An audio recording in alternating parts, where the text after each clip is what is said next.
नमस्कार बंधुरा राखी kitchen with homemade food चैनेले आपनादेर आरो एकबार स्वागत। आज के आमी निये चले एसेछि सम्पूर्ण निरामिष पद्धतिते चिली पनिर रेसिपि निये।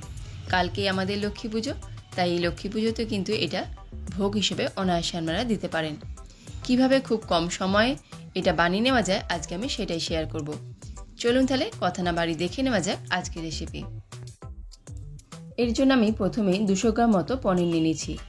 पनिरटाके ठीक এইভাবে বড় বড় একটু চৌকো চৌকো করে পিস করে নেব। আপনারা আপনাদের পছন্দ মতো পিস করে নিতে পারেন, তবে এইভাবে যদি একটু বড় বড় রাখা হয় তাহলে কিন্তু খেতে ভালো লাগে। এবার আমি দিয়ে দিচ্ছি 2 চামচের মতো কর্নফ্লাওয়ার। এখানে কিন্তু অ্যারারুটও ব্যবহার করা যেতে পারে। দিয়ে দিলাম হাফ চামচ গোলমরিচের গুঁড়ো, দিয়ে দিচ্ছি পরিমাণ মতো লবণ, সামান্য একটু, আর দিয়ে দেবো সামান্য একটু গরম মশলা গুঁড়ো। এবারে প্রত্যেকটা শুকনো উপকরণ ভালো করে পনিরের গায়ে কোট করে নেব। ভালো করে কোট করানোর পর আমি এখানে দিয়ে দিচ্ছি 1 চামচের মতো সোয়া সস। সোয়া সসটা দিয়েও আমি ভালো করে এইভাবে মাখিয়ে নিচ্ছি। ভালো করে মাখানো হয়ে গেছে। এবার এটাকে আমি সাইড করে রেখে দেবো। এবার আমি তৈরি করে নেব একটা সস। তার জন্য আমি নিয়ে নিচ্ছি সামান্য জল, তাতে দিয়ে দেব 3 টেবিল চামচ মতো টমেটো সস। এখানে আমি হট চিলি সস ব্যবহার করেছি। আপনারা চাইলে কিন্তু প্লেন যে টমেটো সস হয় কিষানে সেটাও কিন্তু ব্যবহার করতে পারেন, সেটা যে কোনো কোম্পানিরই হতে পারে। আর দিয়ে দেব সম পরিমাণ চিলি সস। এখানে আমি 3 টেবিল চামচ মতো চিলি সসও ব্যবহার করেছি। এবার এই দুটো উপকরণকে ভালো করে জলের সঙ্গে মিশিয়ে নিচ্ছি। এই সসটাকে যদি আগে থেকে রেডি করে নেওয়া যায় তাহলে কিন্তু রান্নাটা অনেক তাড়াতাড়ি হয়ে যায়। এবার দিয়ে দিলাম 1 চামচের মতো সোয়া সস, আর দিয়ে দেবো 1 চামচের মতো ভিনিগার। দিয়ে প্রত্যেকটা উপকরণকে ভালো করে এইভাবে মিশিয়ে নেব। মিশিয়ে এটা আমি সাইড করে রেখে দিচ্ছি।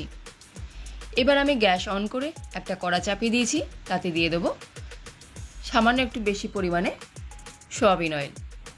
একটু বেশি দিলাম কারণ এখানে আমি পনিরটাকে ভেজে নেব, তা না হলে কিন্তু কড়া গায়ে লেগে যেতে পারে। এবার আমি একে একে পনিরটাকে ভেজে নিচ্ছি। 1 মিনিটের মতো পনিরটাকে ভেজে নেব।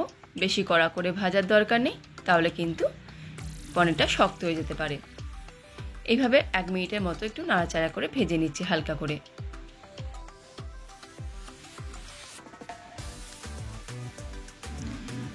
পনিরটা আমার ভাজা হয়ে গেছে। এবার একটা পাত্রে তুলে নেব।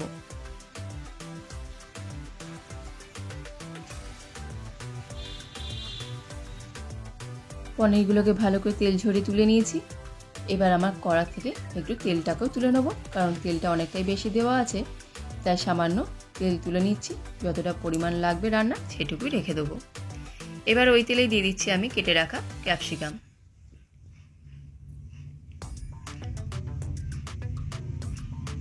ক্যাপসিকামগুলো দিয়ে আমি হালকা একটু নাড়াচাড়া করে নেব। বেশি কিন্তু নাড়াচাড়া করলে হবে না, তাহলে কিন্তু ক্যাপসিকামটা গলে যেতে পারে। আর একটা টিপস বলে রাখি, যে কোনো চাইনিজ রান্নায় কিন্তু হাই ফ্লেমে করতে হয়, তাই কিন্তু আগে থেকে প্রত্যেকটা উপকরণ হাতের সামনে রেখে দিতে হবে। দিয়ে দিলাম পরিমাণ মতো লবণ, দিয়ে হালকা একটু নাড়াচাড়া করে নিচ্ছি। বেশিক্ষণ নাড়াচাড়া করবেন না, তাহলে কিন্তু ক্যাপসিকামটা গলে যাবে। এবার দিয়ে দিচ্ছি সামান্য একটু হাফ চামচের মতো আদা কুচি, আর দিয়ে দেবো ঝাল অনুযায়ী 4টি চেরা কাঁচা লঙ্কা। দিয়ে সামান্য একটু নাড়াচাড়া করে নেবো যাতে আদার কাঁচা গন্ধটা চলে যায়। আমার এটা মোটামুটি নাড়াচাড়া হয়ে গেছে। এবার আমি দিয়ে দিচ্ছি একইভাবে কেটে রাখা টমেটো। টমেটোর বীজগুলো আমি বাদ দিয়ে দিয়েছি, এইভাবে দেবো। আর টমেটোটা এই পর্যায়ে দিতে হবে, তাহলে কিন্তু টমেটোটা একটু শক্ত থাকবে, গলে যাবে না, আর খেতেও কিন্তু ভালো লাগবে। এবার বন্ধুরা দিয়ে দিতে হবে আগে থেকে রেডি করে রাখা সসটা। সসটা দিয়েও আমি মিনিট 2 ভালো করে কষিয়ে নেব।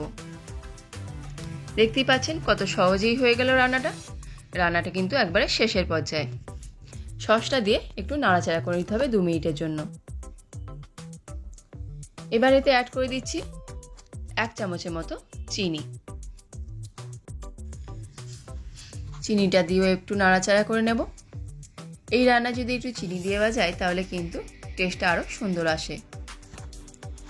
এবার আমি দিয়ে দিচ্ছি ভেজে রাখা পনিরগুলো দিয়ে কিন্তু একটু দিয়ে দিলাম সামান্য একটু গোলমরিচি গুঁড়ো দিয়ে একটু হালকা হাতে এইভাবে নাড়াচাড়া করে নেব,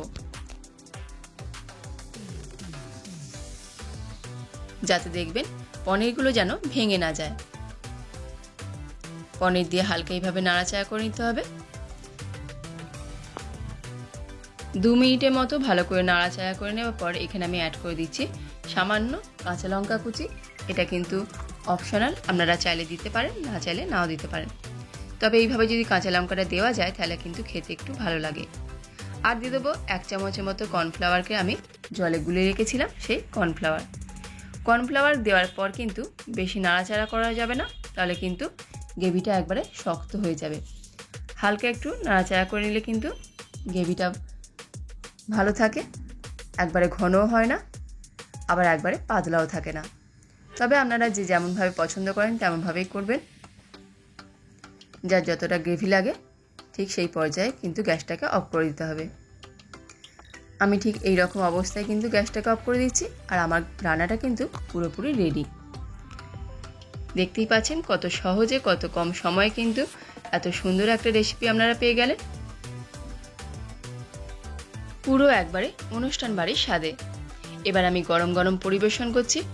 এটা কিন্তু লুচি, পরোটা, রুটি, পোলাও সবার সঙ্গে কিন্তু খেতে অসাধারণ লাগে। আশা করি আজকের ভিডিও আপনাদের ভালো লেগেছে।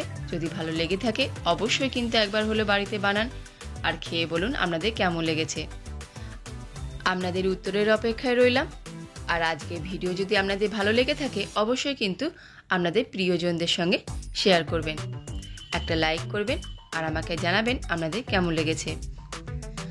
আর আমার চ্যানেলে নতুন বন্ধু হয়ে থাকলে চ্যানেলটাকে অবশ্যই কিন্তু সাবস্ক্রাইব করার অনুরোধ রইল, আর পাশে থাকা বেল আইকনটাকে ক্লিক করে দেবেন, তাতে আমার দেওয়া নতুন নতুন ভিডিও আপনাদের কাছে সবার আগে পৌঁছে যাবে।